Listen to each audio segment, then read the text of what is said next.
सभी को जय मसीह की। प्रभु आप सबको आशीष बरकत दे। और आज के वचन के लिए हम परमेश्वर का धन्यवाद करते हैं।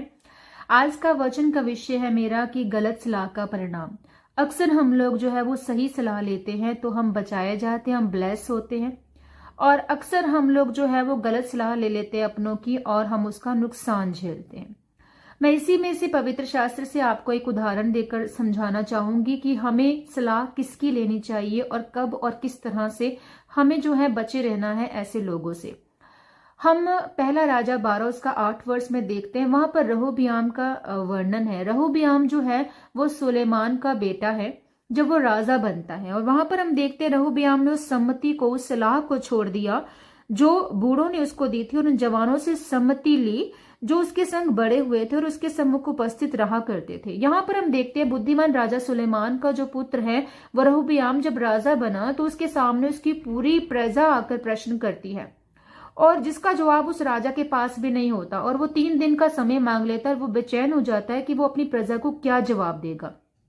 तो यहाँ पर कुछ हितैषी होते हैं जो कि उसका हित चाहते हैं, जो बुजुर्ग होते हैं। वो बुजुर्ग जो उसके पिता सुलेमान को भी जो है सलाह दिया करते थे और उसका पिता उससे ब्लेस होता था और वो सही सलाह देते थे। तो वही बुजुर्ग जब रहोबियाम को सलाह देते हैं तो वो उसकी सम्मति को, उस सलाह को ठुकरा देता है और वो सलाह लेता है अपने जवान दोस्तों की जो उसके साथ के हैं और यंग हैं। वो उनकी सलाह को जो है इंपॉर्टेंस देता है और उसका नुकसान वो उसको झेलना पड़ता है। नीति वचन 11 उसका 14 वर्ष में लिखा है कि जहां बुद्धि की युक्ति नहीं वहां प्रजा विपत्ति में पड़ती है। लोग श्राप देते हैं परंतु जो उसे बेच देता है उसको आशीर्वाद दिया जाता है।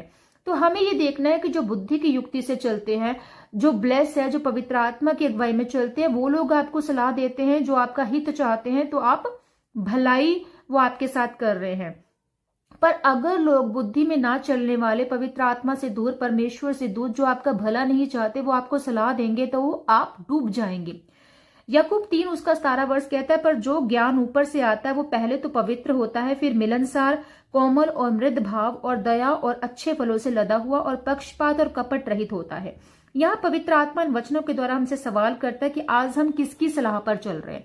आज हम क्या पवित्र आत्मा के चलाए चल रहे हैं, पवित्र आत्मा की सलाह पर चल रहे हैं, या पवित्र आत्मा में जो रहने वाले, जीने वाले जो लोग हैं, हमारे मसीह लोग हैं, जो हमसे सीनियर हैं, जो मसीहत में, क्या हम उनकी सलाह पर चल रहे हैं या फिर हम उनकी सलाह ले रहे हैं जो कि हमारा हित नहीं चाहते, हमारा नुकसान चाहते हैं। हमारे रिश्तेदार, हमारे बहन भाई, हमारे पड़ोसी हो सकते हैं, हमारे दोस्त मित्र हो सकते हैं।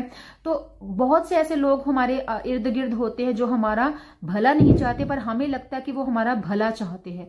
तो आज आपको जरूरत है कि अगर आपके जीवन में पवित्र आत्मा की कमी है, अगर आपके साथ पवित्र आत्मा नहीं है, अगर आप परमेश्वर से बात नहीं कर रहे, अगर आप उसके वचनों पर नहीं चल रहे, अगर पाप आज भी आपके जीवन में है, बुराई आज भी आपके जीवन में है, तो आपके इर्द गिर्द माहौल, एनवायरनमेंट भी वैसा ही होगा बुरे लोगों का और वो आपको बुरी सलाह देंगे, आपको डुबो देंगे। तो आज आपको किसी इंसान से मदद नहीं मांगनी, किसी इंसान से सलाह नहीं लेनी है, आपको पवित्र आत्मा की सलाह लेनी है। आपको पवित्र आत्मा को इन्वॉल्व करना है अपने जीवन में, पवित्र आत्मा को इनवाइट करना है, पवित्र आत्मा में होकर आपको वचन को मनन करना है और परमेश्वर से मांगना है कि परमेश्वर और पवित्र आत्मा आपकी मदद करे, आपकी सहायता करे। तो यकीन माने कि परमेश्वर का पवित्र आत्मा आपकी मदद करेगा, सहायता करेगा। वो आपको बुरे वक्त से, बुरे लोगों से, बुरे एनवायरमेंट से, हर एक बुराई से आपको बचा कर रखेगा, आपको सेफ रखेगा, आपको ब्लेस करेगा, आपको ऊंचा करेगा। हालेलुया। सो खुदावन आपके साथ हो, पवित्र आत्मा की अगुवाई को मांगे और उसकी अगुवाई में चले। प्रभु आप सबको आशीष और बरकत दे इस वचन के जरिए और आप सब ब्लेस है खुदावन यीशु मसीह के नाम में।